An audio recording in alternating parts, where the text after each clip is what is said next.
আসসালামু আলাইকুম, কেমন আছেন সবাই? আজকে আমি আপনাদের নতুন একটা জিনিস দেখাবো। ছোট্ট একটা ইনকিউবেটর বানিয়েছি আমি, যেটাতে আমি ডিম ফোটাই এবং মুরগির বাচ্চা বের করব। তো এর জন্য আমি দুইটা মেশিন আনছি। একটা বানাইছি ছোট করে, জাস্ট টেম্পোরারি দেখার জন্য, পরে আমি ভালো করে বানাবো। এখানে দেখছিলাম কিছু ডিম দিয়েছি, দেশি মুরগির ডিম, আর দুইটা হলো বড় ডিম। এগুলো হলো সাদা মুরগির ডিম, যেগুলো আমি বাজারে খাওয়ার জন্য আমরা আনি।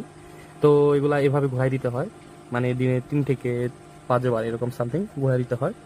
তো আসলে যা হয়েছে আমার সাথে, যে আমি এটা তাপমাত্রা কন্ট্রোলের জন্য একটা রেগুলেটর লাগাইছি। তো রেগুলেটর লাগানোর সময় আমার মনেই নাই যেটার ভিতরে আমি ডিম দিয়ে দিছি, পানি দিয়ে দিছি। তো এগুলো আমার মনে নাই অ্যাকচুয়ালি। তো আমি কি করছি, এটাকে আমি একদম মানে উল্টা করে দিছি। মানে একটার উপর এক ডিম ভাঙ্গা যায়, মানে এমন একটা অবস্থা হয়েছে। আসলে আমি 4 দিন 5 দিন সরি 5 দিন না, প্রায় সপ্তাহখানিকের মতো আমি এগুলো এখানে দিয়ে দিছি।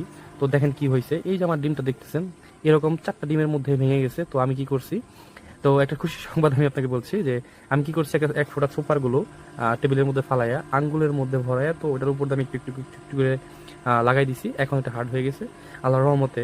আমি আজকে রাতে চেক দিছি, তো আল্লাহর রহমতে এখন ওটার ভেতরে একটা ব্রণ নড়াচড়া করতেছে। এত সুন্দর, মানে ভালো লাগলো আমার ভেতরে যে আমি একটা ডিমের মধ্যে এরকম একটা সিস্টেম হয়েছে যে বাচ্চা হবে। তো আমি যদি আগে ছোটবেলায় এরকম সিস্টেম করতে পারতাম, তাহলে আমি অনেকগুলো ঘুঘুর বাচ্চা তুলতে পারতাম। তো এই হলো আমাদের কাদুতা মেশিন। এটা আমি আজকে নতুন আনছি। যদি এই বিষয়ে আপনাদের কোনো ভিডিও লাগে, অবশ্যই আমাকে জানাবেন। আর যারা যারা ইনকিউবেটর বানাইতে চান, বা যদি বানানোর কোনো ভিডিও লাগে, অবশ্যই কমেন্ট বক্সে জানাবেন। আশা করি আমি আপনাকে হেল্প করতে পারবো, সমস্যা নেই। খুবই সিম্পলের মধ্যে, ধরেন 500 টাকার মধ্যে বা 600 টাকার মধ্যে একটা ইনকিউবেটর বানাতে পারবেন খুব সুন্দর, ইজিলি তাও। তো এই হলো আমাদের তাপমাত্রা কন্ট্রোলার, আর এই হলো আর্দ্রতা কন্ট্রোলার। ওই যে দেখতেছেন ছোট্ট একটা মেশিন রেগুলেটরের সাথে, এটা দিয়ে আমরা সবকিছু কন্ট্রোল করি। তো আজকের জন্য এইটুকুই আর কি। যদি আপনাদের ভালো লাগে, অবশ্যই ভিডিওটা শেয়ার করবেন, লাইক করবেন।